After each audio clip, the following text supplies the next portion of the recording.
최상목 대통령 권한대행 부총리 겸 기획재정부 장관이 오늘 오후 국무회의를 주재하며 야당 주도로 통과된 두 번째 내란 특검법에 대해 제2요구 여부를 결정할 예정입니다. 정부 내부에서는 최 권한대행이 거부권을 행사할 가능성이 높다는 분석이 나오고 있지만 법안을 공포할 가능성도 완전히 배제할 수는 없다는 관측이 제기되고 있습니다. 최 권한대행은 국무회의 전까지 신중히 숙고한 뒤 최종 결론을 내릴 것으로 보입니다.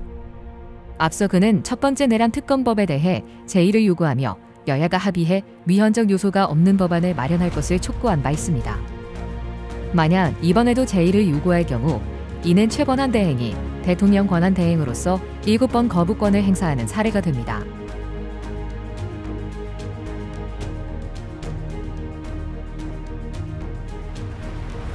지난해 12월 3일 비상계엄 선포 직전 열린 국무회의에서 이상민 당시 행정안전부 장관이 국무위원들의 반대 입장을 윤석열 대통령에게 전달한 것으로 알려졌습니다. 경찰 조사에 따르면 이는 김용현 전 국방부 장관의 헌법재판소 지원과 상충하는 내용으로 당시 국무회의에서 비상계엄에 동의안이 있었다는 주장과 대립하고 있습니다. 최상목 대통령 권한대행은 해당 회의가 국무회의로 보기 어렵다는 입장을 밝혔습니다. 경찰은 윤 대통령이 계엄 선포 계획에 대해 와이프도 모른다는 발언을 했다는 진술도 확보했습니다. 이에 대해 윤 대통령 측은 수사기록 유출과 왜곡 보도라며 강하게 반발하며 국무회의를 거쳐 절차를 준수했다는 점을 강조했습니다. 이 전 장관은 국회 청문회에서 증언을 거부했으며 다음 달 헌법재판소 탄핵심판의 증인으로 출석할 예정입니다. 설 연휴 기간 지역구를 찾은 국회의원들이 전한 민심은 여야 간 극명하게 엇갈렸습니다. 여당은 민주당과 이재명 대표의 독주를 막아야 한다는 의견이 많았다고 밝혔습니다. 특히 민주당의 강경 대응에 대한 반감과 함께 여권에 대한 긍정적 평가가 늘고 있다는 분석도 나왔습니다. 반면 야당은 윤석열 대통령의 파면과 정권 교체를 요구하는 목소리가 컸다고 전했습니다. 호남 지역에서는 윤 대통령의 조기 파면과 민주당의 신속한 대응을 촉구하는 여론이 강하게 나타났습니다. 여야 모두 설 민심을 바탕으로 향후 정치적 전략을 구상할 것으로 보입니다. 한덕수 국무총리가 윤석열 대통령이 비상계엄 선포 직전 국무회의 심의를 고려하지 않았다는 취지로 진술한 것으로 전해졌습니다. 한 총리는 경찰 조사에서 국무회의가 간담회와 비슷한 형식이었다며 법적 효력에 대해 판단하지 못하겠다고 밝혔습니다. 또한 계엄 선포를 건의하는 절차가 없었다고 언급했습니다. 이에 대해 대통령실은 국무회의를 생각하지 않았다는 주장은 믿기 어렵다며 반박했습니다. 대통령실 관계자는 국무위원들이 모여 계엄 취지를 설명받은 국무회의의 본질은 명확하다고 강조했습니다. 국무회의는 의결기구가 아닌 심의기구로 행정 절차상 하자가 있을 수 있지만 본질적 의미는 유지된다고 설명했습니다. 더불어민주당 이재명 대표는 정부와 여당이 추가 경정 예산 편성을 반대하는 이유가 민생지원금 때문이라면 이를 처리할 의사가 있다고 밝혔습니다. 이 대표는 국회 최고위원회의에서 민생지원금이 아닌 다른 정책이라도 효과만 있다면 상관없다며 신속한 추경 편성을 촉구했습니다.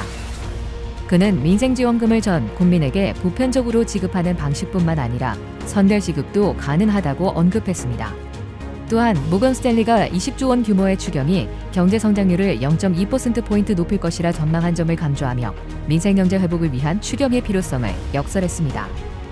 이 대표는 정부의 예산 조기 집행이 근본적인 대책이 될 수 없다고 지적하며 추경만이 민생경제를 살릴 수 있는 방안이라고 주장했습니다. 정부와 여당이 합성을 촉구하며 민생경제 회복에 대한 강한 의지를 드러냈습니다. 윤석열 대통령이 서울구치소에서 대통령실 참모들과 접견하며 각자의 위치에서 최선을 다할 것을 당부했습니다.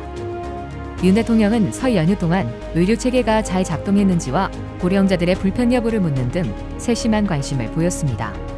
또한 구치소 생활에 대해 여기도 사람 사는 곳이다. 잘 지내고 있다고 말하며 건강하고 의연한 자세를 유지하고 있다고 전해졌습니다. 이번 접견은 장소 분리 접견 방식으로 진행됐으며 정진석 비서실장 등 주요 참모들이 참석했습니다. 윤 대통령의 일반 접견은 이번이 처음으로 앞으로 여권 관계자들과의 접견이 이어질 것으로 보입니다. 다만 김건희 여사는 일정 조율 문제로 당분간 구치소 방문 계획이 없는 것으로 알려졌습니다.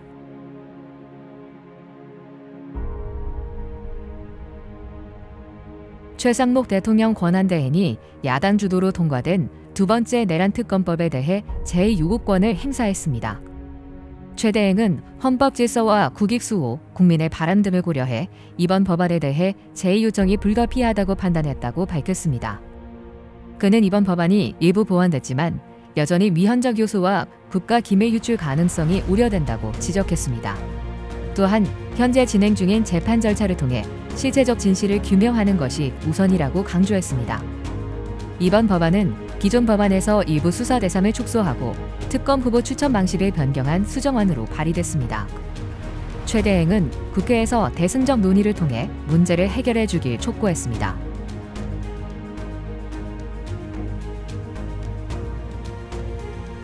헌법재판소가 문영배 소장 권한대행의 편향성 논란과 관련해 정치권과 언론의 공세에 우려를 표명했습니다. 천재현 헌재 공보관은 재판관의 개인 성향을 단정 짓고 탄핵 심판의 본질을 왜곡하는 행위가 사법부 권한을 침해할 가능성이 있다고 밝혔습니다. 문 대행의 과거 블로그 게시글과 SNS 대화 논란에 대해서는 맥락을 고려해 판단해야 한다고 강조했습니다. 또한 재판관의 기피, 회피 문제와 관련해 단순한 의혹만으로는 부족하며 객관적 사유가 필요하다는 입장을 재확인했습니다. 윤석열 대통령 탄핵 심판과 관련해 재판관 3명이 회피할 경우 헌재법상 심리가 어려워질 수 있다는 우려도 제기됐습니다. 국회는 헌재 재판관 후보자 선출 문제를 두고 여야 간 합의가 이루어지지 않아 임명이 보류된 상태입니다. 헌재는 국회의 권한 침해 여부에 대한 결론을 다음 달 3일 선고할 예정입니다.